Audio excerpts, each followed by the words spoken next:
to VoteProPot-Cast, the award-winning cannabis news podcast brought to you by VoteProPot.com. Here are your hosts, Phil Adams, Jay Britton, and Andrew McCreadys. Chicago airports now have safe spaces for your weed. Kinda. We'll tell you about that. Ohioans have circulated a petition to mellow out their local fan base. We've got this and some other stuff for you. Welcome, everybody, to VoteProPot-Cast. We're glad to have you. We're going to start. Andrew has some state legislative updates. That's right. South Dakota will vote for adult use recreational marijuana on the November ballot. South Dakota? That's right. The Secretary of State said that he validated a proposed constitutional amendment. They got enough signatures. Apparently, they needed like 33,000 signatures. South Dakota, for starters, is not a large state. I mean, that's what I thought. Not a large population. I mean, it's a big state, but it has a very small population. It's like small. It's about 800,000 people. So they only needed 33,000 people, but still, I guess that's a pretty big percentage. So yeah, man, it looks like South Dakota. You know, although they've not a single person that lives in the state has listened to our podcast. That's the one state. Yeah, we've talked about that before. That's the one state in the union that has not downloaded a single episode. So. Yeah, I mean, we're pulling for you guys. Yeah, man. Come on, we South really Dakota. are. But come on, give us a little love. Yeah, man. Yeah, and also the governor of Virginia said he wants to decriminalize cannabis. That's a big, because Virginia has been a state that, you know, we grew up in D.C. Yeah. And everyone who lives in the D.C. metropolitan area said, yeah, Virginia will be the last state to legalize for sure. Man. Maybe. But it has flipped blue, so we don't know. It's we'll see. You know, we'll see. But he's talking about simple possession, though, right? He's not, you know, talking about I think decriminalization, legalizing anything. At this point, that's right. About all they're talking about. But that could change. I mean, the normal Virginia is pretty strong. Well, decriminalization is nothing to me. I mean, decriminalization, it's almost you might as well not bother. Well, that's the first step, though, especially for a state like Virginia. Well, if it gets the camel's nose into the tent, then I guess we'll take it. There's a lot of opposition in Virginia. I mean, just look at what's going on here right now with Northam and the whole gun thing. Man, it's you know, you're looking at state civil war, you know. Wow. So Virginia is a state that's very segregated in terms of. Well, it's very complex. Well, you have Northern Virginia, and then you have the rest of the state. Exactly. You've got Northern Virginia, which is extremely liberal. D.C. suburb. All the rest of the state, which is pretty right wing. So yeah. Interesting. See how it shakes out. So Northern Virginia is where a lot more liberals, and the southern part of Virginia is where all the illiterate people live, right? Oh, very funny, Andrew. Very funny. Yes. Just very look funny. Down your nose at we hayseeds and fly over the country. There's talk about starting at Southern Virginia. They're going to split Virginia in half. Well, sure there's talk about California succeeding from the union too. Which would be awesome, by the way. There was talk about Northern California and Southern California separating. At one point. Yeah. They're almost two different places, you know, very much so.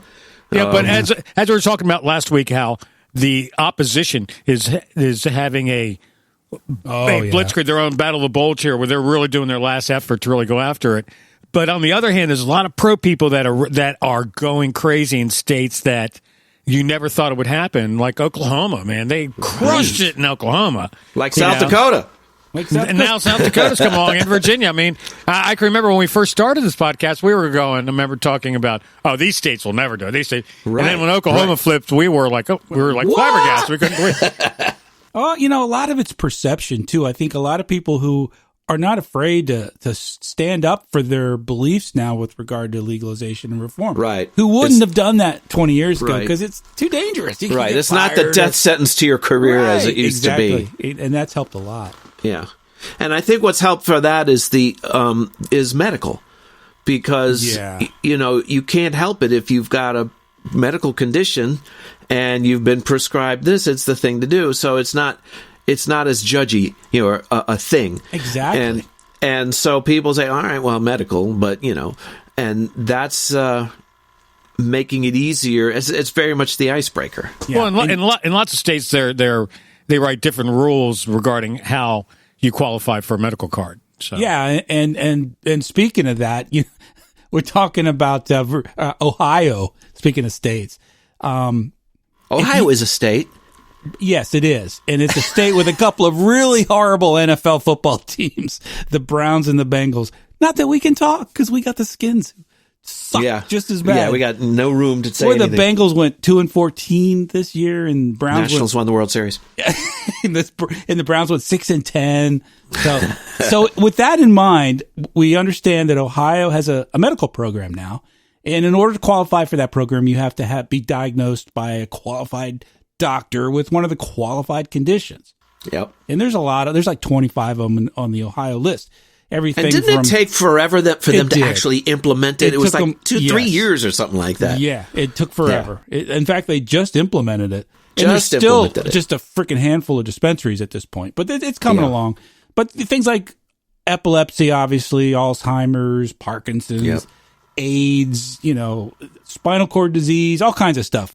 According to Jackie Borchardt, I think that's how you pronounce it, he's a reporter with the Cincinnati Enquirer, there's an unnamed person. An unnamed person has submitted a petition to the State Medical Board of Ohio to include yet one more ailment to that list. What was that? What's the ailment? He proposes to make Bengals and Browns fans an official condition that would grant access to medical marijuana.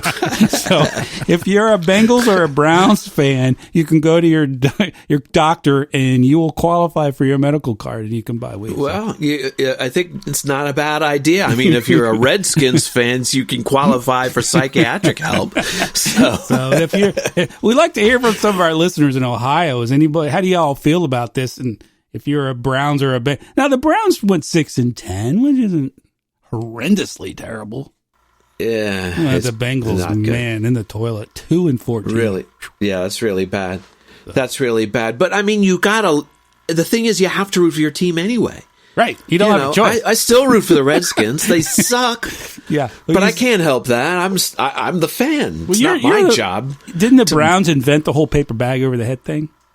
I think it was I think they did. I think they were the first ones to do it. So there you go, Ohio. Yet another added to your another ailment added to the relatively long list of qualifying medical conditions. After all of this time and agonizingly slow progress, it'd be nice to know that they'll just give anybody a card. That would make it easier. Well, I'll tell you what, I've been to a lot of tailgates for Redskin games and a lot of Ravens games. And I can tell you almost every time I've tailgated, a little whiff of pop smoke came wafting by someone else. Yeah. Even before it was legal. And actually, when the Nationals were in the World Series, the local news reporter was doing a live broadcast from the stadium, and he's talking, and all the fans around him, cheering and screaming, and all of a sudden he went, "Do I smell weed? Is that weed?" And someone like a big cloud of smoke went right across his face. They were like blowing smoke. So marijuana in sports, it's one thing for the athletes, but what about the fans? Yeah. I mean, when are you going to be able to buy a joint at the concession stand? Well, I got news for you. The fans have been smoking weed for a long time. But imagine, I mean, what do they charge you now? $18 for a 14-ounce beer or whatever it is? Well, how many people are going to charge you for a joint? It's going to be like $300. How many people are sitting at like a Denver game or San Francisco game with their vape pens? Just right in the stands, but the concessions will be out of this world. I mean, they'd be like you have to mortgage your left nut to get a freaking. Oh, no kidding! I get down to spend $400 at the concession stand. Well, I've spent that much on beer with a few people. I mean, it's not that hard to do. That's not hard to do, really. No, I'll just stop at Ben's Chili Bowl. Leave it at that. On the way home. So I know that there's a lot of controversy about safe spaces on college campuses. You know about those, right? Oh, yeah. Apparently in Chicago, I think O'Hare Airport or is Midway, one of those airports in Chicago, has safe spaces for your weed. Well, you should mention it. It's actually both. And what it is, as you know, Illinois now has legal. Is legal, I should say. And, we've talked in the past, we've done stories on, what you do when you go to the airport. What do you do with your weed, right? Right. And we've talked about the TSA, and, there's a lot of controversy there, whether it's safe, whether it's not safe. TSA is a federal organization, but they don't really have jurisdiction over that. So if they catch somebody with a weed in their bag and they want to do something about it, they have to call the local authorities to come make an arrest. Right. It's a whole thing. Right. And if it's in Colorado, what are the cops going to arrest you for? It's illegal. Yeah. Well, the issue is, as we all know, is you can't take it across state lines, right? And you can't take it on an airline because an airline is federal jurisdiction. That's right. And we've talked about that. So what they've done... They've got federal marshal on an airline, yeah. Chicago's O'Hare and Midway airports have established a so-called cannabis amnesty box for travelers who want to dispose of their adult use products before heading through the security checkpoint. I'm looking at an article from Ganjapreneur, which is a great website. This is TJ Branfalt. He writes a lot of really great articles there. So what that is imagine this, guys. You walk into the airport and you go, fuck, I forgot I got an eighth on me here. Man, I can't get on the airplane and fly back to Nebraska with this. So they have little boxes where you can drop it. No questions asked. Poof. So what happens to it? That's what I want to know. That's what I want to know. Well, at the bottom of the chute, one of the baggage throwers has a carry-on opened up, and it just flies in there. And every day they walk on. Yeah, really. In 2018, California's LAX airport, I'll be there next week, said they would allow passengers 21 and older to carry cannabis through the airport, but the products would not be permitted through the TSA checkpoints. So no, right. Toronto did the same thing. So again, like the point you made, Phil, technically an airplane, once you cross that gate and enter an airplane. Yes, when you cross the gate, yep. Federal jurisdiction in the U.S. So it's illegal to have any kind of cannabis on you, as I understand it. I wonder, can you fly from Montreal to Toronto with weed? That's a great question. Fly from Montreal to Toronto? Yeah. Because it's legal nationally in Canada. I mean, right. Yeah, that's a Canadian thing. You carry a bottle of liquor, like, or your prescription drugs. Why can't you carry them in? I wonder. I think probably you can, right? Well, Toronto, Canada's Pearson International Airport also has installed cannabis disposal bins. So I think that answers the question for travelers leaving the country. Yeah. If any of our Toronto or Ottawa or wherever listeners know about this, send us an email. Let us know. Yeah, I'd be curious. Also, we want you to know that VoteProPot is going into the amnesty bin business. Yeah, right. Absolutely. You'll see our logo. Yeah, we'll put the bins in and we'll empty them. That's right. We'll dispose of them. Last year, the TSA... We'll dispense with them. Last year, the TSA said some cannabis products, including hemp-derived CBD and cannabis-derived pharmaceuticals like Epidiolex, would be allowed on board airplanes in checked luggage. So they've given a little bit on that. The agency's policies don't direct its agents to search for cannabis or other illegal drugs, but would, quote, refer the matter to law enforcement, unquote, which is what we just talked about. Well, from what I understand, I've talked to a lot of people who said they've gone through TSA and they looked at it and then they find there's a bowl in there and, a couple grams of weed, and they don't care. They really don't care. They don't care. It's a lot of work for them. Right. But they open it up and there's a couple kilos of heroin. I think they might say different something. Different story, right? Different story. Or if you have 3 pounds of weed in a suitcase, different story. Right, yeah, their main concern is weaponry. They're looking for trafficking. Yeah. They're looking for traffickers. They're not looking for personal use. Right. And traffickers, right. Yep. We kind of have been hammering my buddy Tucker Carlson a lot lately. And just on this particular issue, now he can be kind of a douchebag on other issues, but that's just his style. But the fake news that's been coming out. Jay, you sent me this article from, was it Daily Wire? Daily Caller, which is his... Daily Caller, yeah. He's the editor, I believe. Yeah, now, all it was a listing of, the wildest cities in America, some rankings, which one's got the most strip clubs and stuff like that. Baltimore, I think, was number 2. Let's go. I'll drive. But well, he's so pretentious, and he's such a moral. He's like this. I know what's good for everybody kind of thing. Give me a fucking break. Well, I think it's even more like, not that I know what's best for everybody, but like, doesn't everybody know this? I mean, everybody knows that this is a dangerous, addictive drug. You know, right. Who in their right minds would want to legalize a danger? I mean, that's the kind of attitude I get from him. And he'd say, where do you get off saying that? Yeah, exactly. I mean, we rail about fake news, you know. Yeah, and it's not just Tucker, you know, Phil. It's all over the place. It's all over the place. place. The mainstream media has, until very recently, and, you know, people say the mainstream media is kind of left-wing, which I think most people would agree with. But that's one topic. Not on this issue. Yeah, not on this issue. They're still, it's at least in my impression, is they're still pretty anti-reform. They're pretty stodgy. Yeah. Well, do you think that part of that is because they have sponsors they have to deal with?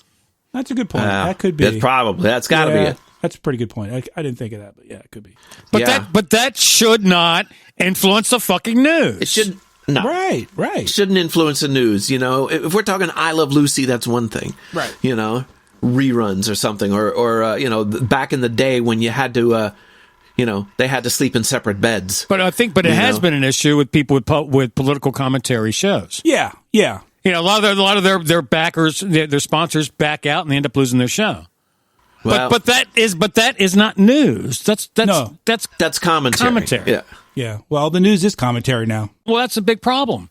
You know, people are mixing up commentary with news. I don't watch it anymore. Well, you can't find news. Where do you find the news anymore? Yeah, you don't. There isn't. Besides, I know where you can find it. On VoteProPot, you can find the news. There you go. Unbiased. That's right. I don't know about that, but well, that's true. And you know, we've got a lot of really good information on our VoteProPot.com, our VoteProPot social media pages. We have a Facebook group. Check that out. And we really want to hear from you. Give us a message. How would one go about doing such a thing, Jay? You can send us an email at podcast@VoteProPot.com. And we'd really like to hear on our message line from some people, 240-257-2441. I got to say, and this, I'm going to fess up here. We hadn't had a call on that line in a couple months. I'm going, man, what the fuck? Nobody's calling anymore. Right. And don't make us call you. Well, some guy emailed me and goes, dude, I've been calling your fucking message line and it's not working. So I called it and I was like, oh, I had it turned off or something on Google. So I apologize. Nice going, man. We're back up and running. So call us. All right. So call us and leave a message. Tell us something. And make fun of Jay. Yeah, go for it. But getting back to this fake news thing, it just frosts my butt to hear reporters say things presented as if it were a fact. Like we dug up this information, we're presenting it to you as news. That's a fact. That has no basis in fact. And you know, that's what they mean when they say fake news. And you hear Trump get riled up about it at his rallies, and he points his finger at the crowd, you know, you people back there, it's very, very bad. What you're doing now, a lot of you are very good, but many of you very bad. And when I say bad, I mean you're not good. You're not good. All right. And you can kind of chalk that up to him being a crank sometimes. But when you see it, when it pertains to cannabis in an environment like we said, you would think that the liberal media would take a more liberal stance on it, and yet they're still so stodgy and out of date. Right, and that confuses the hell out of me. I don't get it. Yeah, here's an example.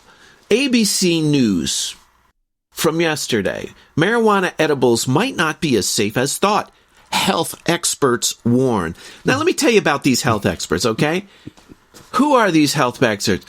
First one is Jasleen Gruel, a physician. Oh, yeah. I know her. Wait a minute. She's a health expert. Oh, okay. That's okay. Different. Technically, that's correct. They said, you know, a physician, you know, my general practitioner, I would consider him a health expert. But you know, they're making it sound in the headline that these are researchers. Right. You know, this is not a researcher. Well, the one guy is Lawrence Lowe, a public health researcher. Okay, so he's a researcher, both from the University of Toronto. But these are just some people they dug up.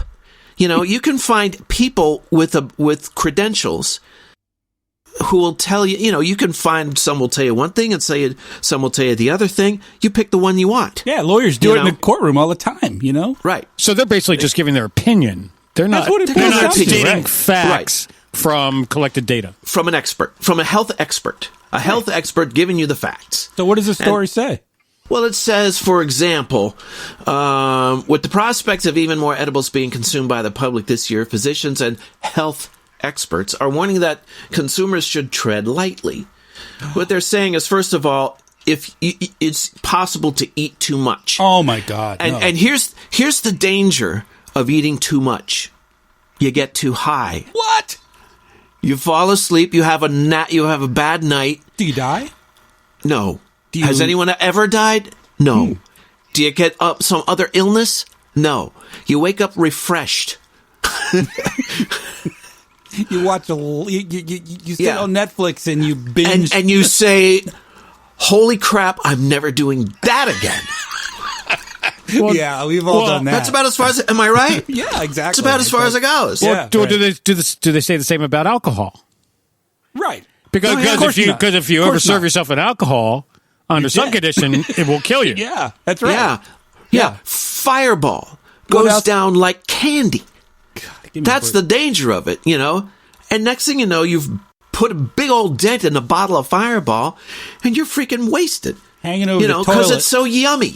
Right. They make it to be yummy. They advertise it as being yummy. Well, I don't know if they use the word yummy, but you know, it's tastes good. So the big warning they're telling people, beware, because you could take too much of it. Too much, right? And that's the warning.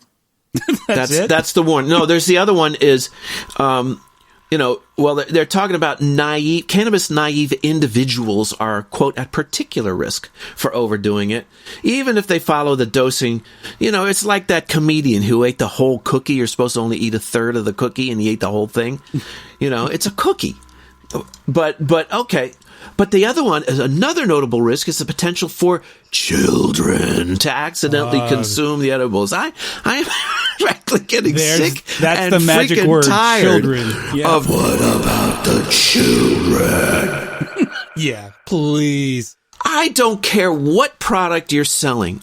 Okay, if you're selling Flex Seal, Drano, Drano, children got no business playing with that stuff. Right. Be responsible. Steak knives, Elmer's glue. Tide Pods. Yeah, Tide Pods. What about got teenagers eating the damn things? Your parents' liquor if cabinet. You're too stupid to keep that stuff. Yeah. You got to monitor what your kid. I mean, teenagers, they couldn't monitor me, right. So I don't expect them to monitor you. I couldn't monitor my teenage kid, but a young child, living in your home. If you can't keep your gummies out of their reach, I can name you 1,000 things in your house that are more dangerous than the weed. Like your electrical outlets, dangerous. Like your Drano, like your, fucking that stuff will kill the kids. Right. Cigarettes. No amount of edible gummies are going to kill the child. No amount. Keep your weed with your gun. Right. Locked up. Yeah. Right, locked up with your gun. Keep your gun locked up. Keep your weed locked up. Yeah. Not only do you not want them, you want something bad to happen. If they want weed, let them get their own fucking weed. They're not going to smoke mine. But this is what the Tucker Carlsons of the world always trot out. Yeah. Do we want our children smoking weed? Do we want teenagers not smoking mine, weed? Not my weed. I got news. The teenagers are smoking weed. I got news for you. If they want to smoke it, they'll smoke it. I'd rather have my kids smoking weed than out drinking a bottle of vodka any day of the week.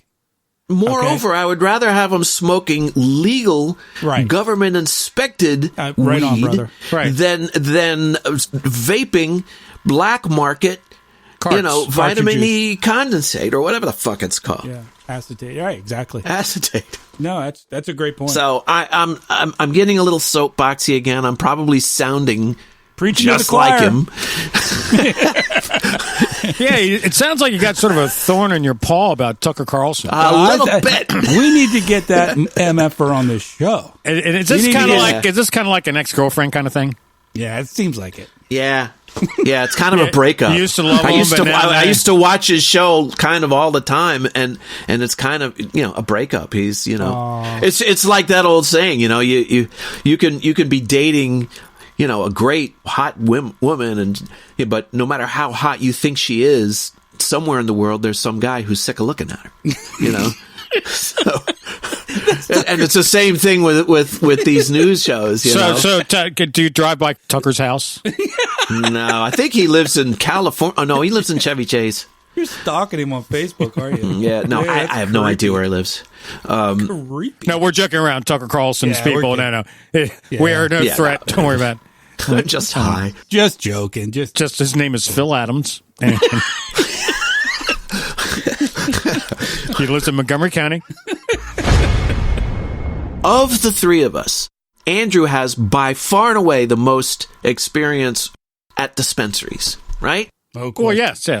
Except the only one who would have more, and we haven't heard from her, but we will very soon, is Faye Berger Mitchell, our chief health and wellness correspondent. She has more dispensary experience. Well, she works at one. Yeah. Right. Yeah. But next to Faye is Andrew.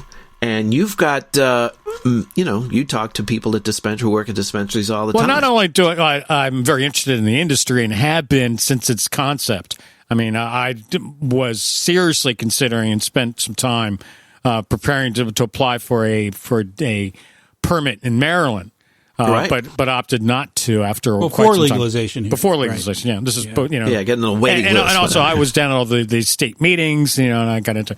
And also, I'm from the hospitality industry. I mean, I was in the bar business for 20 some odd years, and 40, bro. Well, actually, it's been a long time. Yeah. And I have a degree in restaurant. I have a degree in restaurant management. I mean, I know the hospitality industry, and I see there's a lot of crossover similarities between the two. But I was reading an article on 420 Intel, another great website, about the strategies for the dispensaries to get more customers into their dispensaries through their doors. So, and it's sort of interesting thing because in some states where it's medical, you have to get a medical card then to go to dispensaries, but then the dispensaries, they call them patients, but they really kind of treat them like customers. Right. They offer a lot of incentives, sales, etc. But anyway, this article goes online, and they're saying how there's a few things that dispensaries can do to increase their traffic. Increase their sales. And one of them is to make themselves very accessible and visible online. Now, with some people online, yeah. Now, if you're gonna have a dispensary, or if you're even in the marijuana industry at all, you got to get in somehow with weed maps. Because if you're a dispensary, you have to. In fact, weed maps is so successful, I think, that because really what the purpose of a dispensary's website would be is really to show you their menu and get you to purchase. Now, you can pre-order online. A lot of dispensaries, like here in Maryland, you can. I'm sure you can a lot. And it turns out on Weed Map has it all set up. So all these dispensaries are going, why should I spend all the money building websites and doing all that when I can just... Right. My site, my weed map site, just put my menu up there and have nothing to worry about. Right. It's like eBay or Etsy or any of those. You don't have to create an entire store of your own. You just set up a page. And also, I'm hearing less and less about marijuana people in the cannabis industry having their social networking sites dropped. Now, even half to 6 months ago, a year ago, we were hearing about cannabis sites and dispensaries, man. Matter of fact, there was a California State Commission site was taken down. So it's crazy. But now that's not. So you got to get a presence online. Another big thing that I see are people doing text messages. So a lot of times there's a local dispensary. I get text messages from the other day. They're going, "Come on down. We got specs on half ounces. Come today. We got this. We got that." And I don't mind getting those because I look at them and every now and then go, something. Maybe I will head down there. So, and I also, you got to be online nowadays. I mean, how else do you get? And that's also not that it's such a an efficient return on your investment, because to advertise online, it doesn't cost as nothing, much. right. It's really nothing, and a lot of it can be done organically. Right. Sending out texts. Right. And plus you can a lot of places, like when I get a text, an advertising text, it has a link to something that will open a coupon that I can redeem with my phone when I get there. Right. Or if I want to order online, I redeem it just right there. So it's so simple. I mean, it's no wonder so much merchandise is moving. So it's a great idea. Yeah, and like Andrew said, there's no real cost involved, or very little. Hardly any downside to it. It's a good return on your investment to advertise online. Now, one of the things they say, you should offer various discounts and promotions and stuff, and you're seeing, what I'm seeing is very common across the board. One of them is going to be a big one they have in Maryland, at least, and I'm sure what it's happened in other states, and that's first-time customers get a big discount. So, absolutely, which is very common, and I think that's working pretty well. As a matter of fact, there's a few local dispensaries I haven't been to just because I'm waiting. When I go there, I'm going to use a discount. Wait a minute, there's actually dispensaries in Maryland you haven't been to? Yeah. Wow. Yeah. Damn. Yeah. There's one over in Garrett County by Deep Creek Lake. He hasn't been to. 6 hours. You haven't been over there. No. The one in Montgomery Village I haven't been to. Oh, okay. The Curaleaf in Montgomery Village. I've been to the Curaleaf at the airport, but I haven't been at the air park. Excuse me, Montgomery County Park. Okay, another thing that some of these dispensaries are doing, they're offering a referral discount. So if you can bring some of your friends to the dispensary, and you start and bring them in and refer them, you will get a discount for every person you bring in. Which that's okay. A birthday discount. I didn't think about that. My birthday was just last week. AARP discount. That's what I'm looking for. Well, I've been talking about that too, but the local dispensaries that I go to, they offer a seniors discount, but you have to be 65. And we're old. We're not that old. We're close. Damn close. Still gotta wait. 4 years. We should live that long. Did they say anything about loyalty cards? Because a lot of places still use loyalty cards. I'm getting to that. Yeah. One of the dispensaries I go to have loyalty points. That's cool, because every time I go in there, they go, "Do you want to use your discount? Want to use your discount? Your loyalty points, so you get $10 off if you use them." And from my perspective, yeah, mine does too. Yeah, I don't let it build. I just say whenever they ask, I say, yeah, sure, whatever. So I think that's a good idea. Yeah, I use them at the time every time. Yeah. I think that there's selling for promotions and sales and stuff. I think there's a lot of ideas in that I think we have yet to see, and I can think of a couple right off the top of my head, but we'll get back to that. Well, the one was your loyalty program, which I think they could probably develop more. Another one that I think dispensaries are doing, and you're not seeing this, and that's partnerships with other businesses. There might be some other business that will support your dispensary and your business. I think cross promoting, yeah, absolutely. I think you might be seeing more than that. Another thing is, it's all a bit. Now, I know what I've learned in the hospitality industry. There's one thing about offering good customer service. In the restaurant industry, said anyone can get you a hot plate of good food quickly, and with a smile on their face. That's really not that difficult. Minimum. But some people think that's what good customer service is. But that isn't.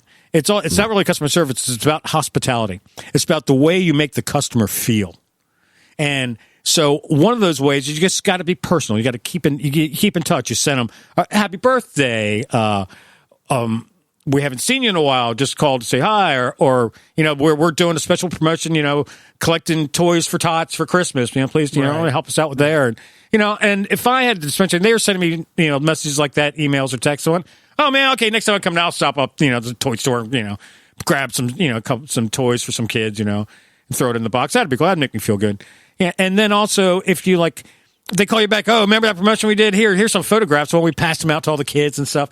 I mean, that's the kind of thing. That's the kind of stuff you need to do. Yeah, this is exactly what you say. It's how making the customer feel like that you really want their business, right?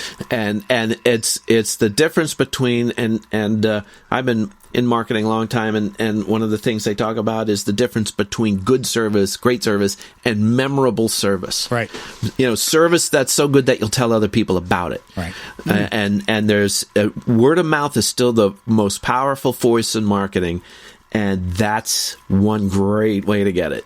Right. And just as you say, make sure they feel like you want them. Right. So I think there's a lot of things I think we're going to start seeing dispensaries evolve into.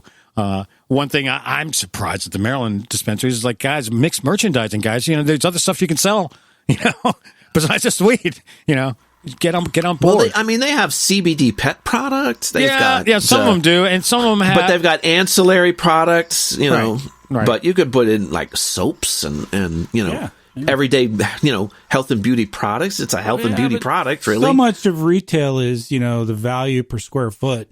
And if you can sell cannabis or bongs or those kind of things and $100 a square foot a day, you're not going to want to stick soap in that's going to make you $10 a day or whatever. Well, I think it's but all then about, again, there's space in a lot of these dispensaries that isn't being used at all. Right. That's right. And also, I think you can sell stuff that the customer would want, besides cannabis, or paraphernalia. Right. I think if you had just like the ultimate like munchie, it's like a donut shop. Like, come on here, and we got a fucking big rack of donuts. You just pick up donuts right here. How many people would pick up weed and go, yeah, I'll take a couple donuts. Warm Krispy Kremes. And also like you get a free donut with every pre-roll or something. Now, if it's a situation like, for example, where Faye works, where they treat their approach to their patrons is as patients, not as customers. Yeah, they're very serious with that. So maybe be a little more austere. Anyway, so I think you're going to be seeing more and more development in the dispensary industry. It's going to be exciting, and we'll be tracking that as it goes. And if you have any cool ideas, let us know. Yeah, we'll share them with your fellow retailers. I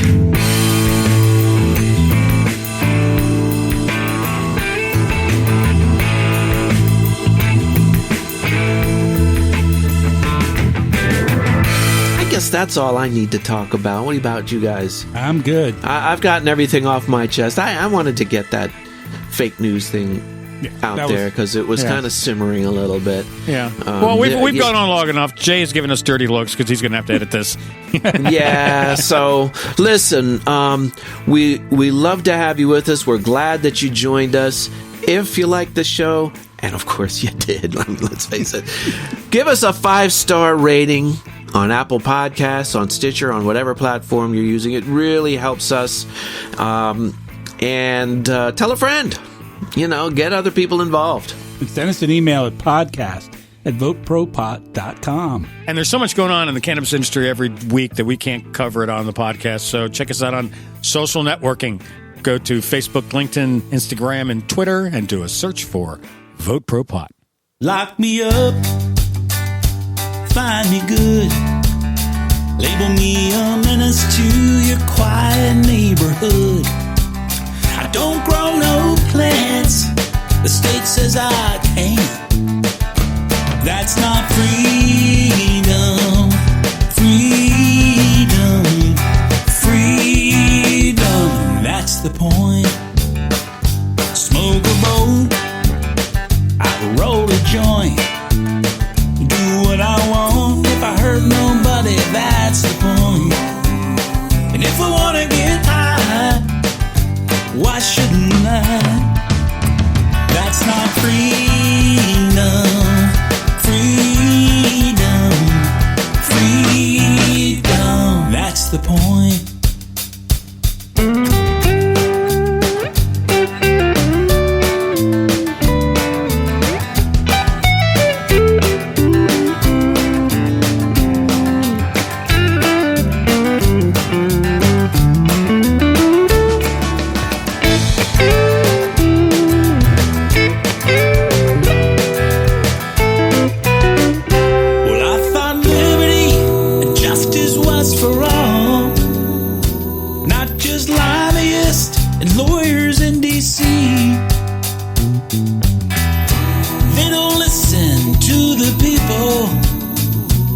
Decide what's best for you and me. Smoke a bowl or roll a joint. Do what you want. If it hurts nobody, that's the point. So let's get high, yeah, you and I. It's called freedom, freedom, freedom.